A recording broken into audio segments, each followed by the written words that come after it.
Pleased to be joined in studio here to wrap up the show today by the newest Cardinal. I think he's the newest. There's not anybody newer than Zay Jones. Zay, what's going on? What's up? That was really good, by the way, that introduction. That read? Yeah. Well, can we cut that and then go ahead and we can play that back every day now?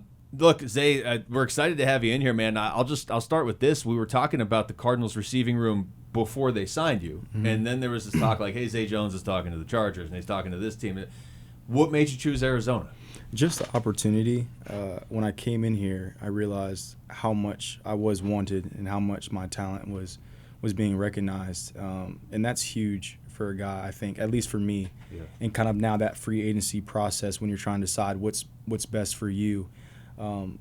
It's like the girl that actually wants you. You know what I'm saying? Like going to the place where the girl actually wants you. So I was really grateful. Just all the weapons that we have here as well too. I mean, starting with our quarterback and Marv. I think he's going to be a phenomenal talent and just the direction it's headed. So boy, that's really cool right there. Speaking of that, Marvin Harrison Jr.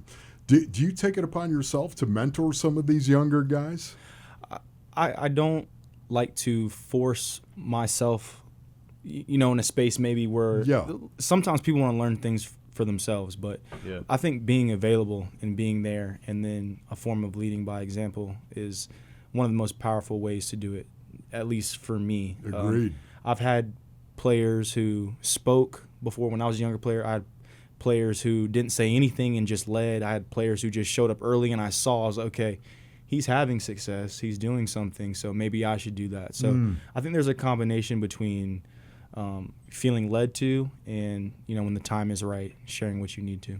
You, specifically with Marvin Harrison Jr., too, you guys have something in common in that your dad played in the NFL for, 10 years? Yes. So, I mean, he's obviously had a pretty good career, and Marvin Harrison Jr.'s dad is obviously Marvin Harrison Sr. Is there – what kind of advantage is that to already kind of know what life in the NFL is like because you sort of grew up around it?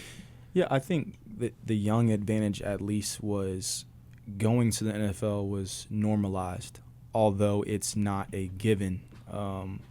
It's almost like the confidence to understand I can go, and just understanding that like as you get older, this is actually kind of rare in the grand scheme of things. So for me, it was like this is what I wanted to do with my life. I remember in high school when kids were kind of filling out the applications to be sent off to college, and I was like, well, I want to watch film. I told my teacher like I want to turn in like the questionnaires to the colleges. Like that was my form of application. Yeah. And I know we're going on a tangent here, but shout out Mr. Duarte because he actually let me do that. My history teacher, he let me instead of doing that. So like it was always ingrained in me that like I want to play in the NFL. So let me ask you this question right here: inside or outside? And what is your favorite route for each? Inside or outside, and what is your favorite route? Not that it's going to go ahead and reveal any personality to us.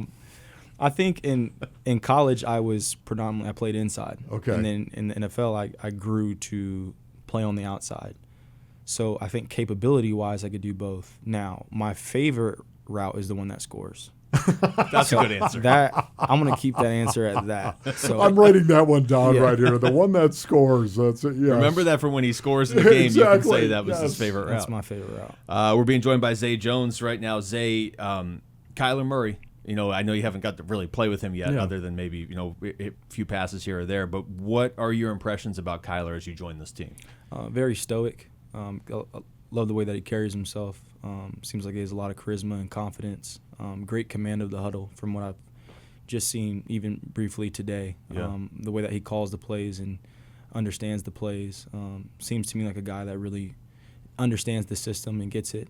He was even helping me earlier in the weight room with one of the plays that I was kind of confused on. And cares about his guys. Doesn't say a whole lot. Like you're not going to see him maybe like yelling, or at least I haven't. But like he speaks with a great confidence about himself, and then obviously his ability to make plays. It's rare that you find the guy. I mean, I remember watching Kyler and the guys when they were playing. I think Vegas, getting close to over, and he scrambling around and just things like that are very. Defenses have to try to prepare for that as best they can. Like Yeah. You guys know what I'm trying to say. Yeah, No, the Vegas no game doubt. too. That was the game in Yeah. overtime where he was running all over the Yeah. field to get like 2 points. Yeah. Incredible. Yeah, still one of the most incredible plays I've ever seen right now. So talk to me a little bit about your career right now and and how it's gone for you. Has it gone the way that you thought that it would, Zay?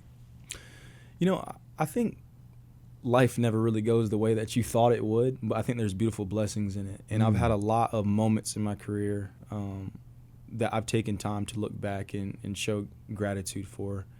I mean, I can remember from my first touchdown in Buffalo to, the last game in Oakland, to the transition to the first game in Las Vegas, to a game winner on Monday night in Vegas, to Jacksonville down 27-0 against the Chargers in a playoff game to come back.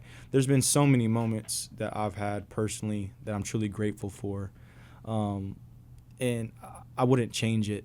I really wouldn't change it for anything. Now, obviously, there's personal desirable goals that I would like to achieve and I would like to attain, but I think at this point in my career, it's not even about what does Zay want. It's more like being a part of something that's greater than Zay. And so I'm hoping to do something like that here now.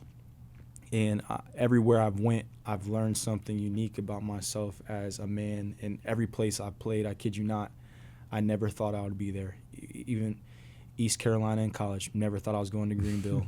Never even once thought I would play in Buffalo. Never did I once think I was going to be in Las Vegas. There was no team in Las Vegas, so I never once thought I was going to be in Las Vegas. Never once thought I was going to be in Jacksonville screaming Duval. And then in the midst of that transition, I didn't think I was going to end up here. And every step of my life has just been protected and corrected, and I'm really grateful to now be Arizona Cardinal. Is there, obviously your dad, but in terms of influences on either growing up watching other receivers or whatever, or guys you played with in the league when you first got here, is there like one or two guys that have really influenced your career? Growing up, I played running back at first, so I loved watching running backs. So it's like, and I'm old school when it comes to running backs, like Marshall Faulk, Eddie George, Priest Holmes, Ahmad Green, Ricky Williams. Like those were the backs that I watched just because my dad played, so I knew more depth about who guys were. Then in my transition from receiver, I naturally liked Calvin Johnson, right? Megatron. And then when I realized that I'm not 6'5", 230, and can run 4.3, I got to find someone who's maybe a little bit more favorable to me. So I would just try to study as many different types of receivers as they were, and then try to narrow down who I wanted to be. And then my older cousin and my brother, they both played receiver, so I'd watch them a little bit. And then in my transition in the league was more so me finding, okay, who is Zay now? You've got to this point.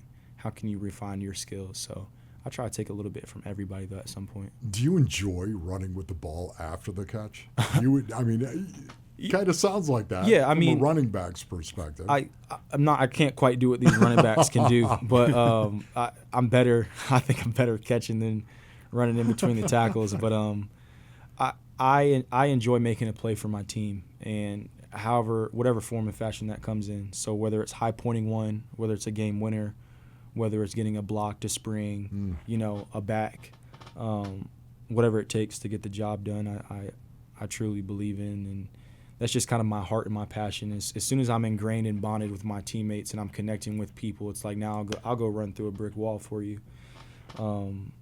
So yes, to answer your question, for sure. You do. I think that was the answer Wolf was looking for in that question. That's pretty much that was it. Zay, we appreciate this, man. This is great. It's great to have you on the team. Thank you so much for joining us here. Thank you so much for having me. Appreciate it. Thanks for watching Wolf and Luke. Tap to see more and click the button in the middle to subscribe to Arizona Sports.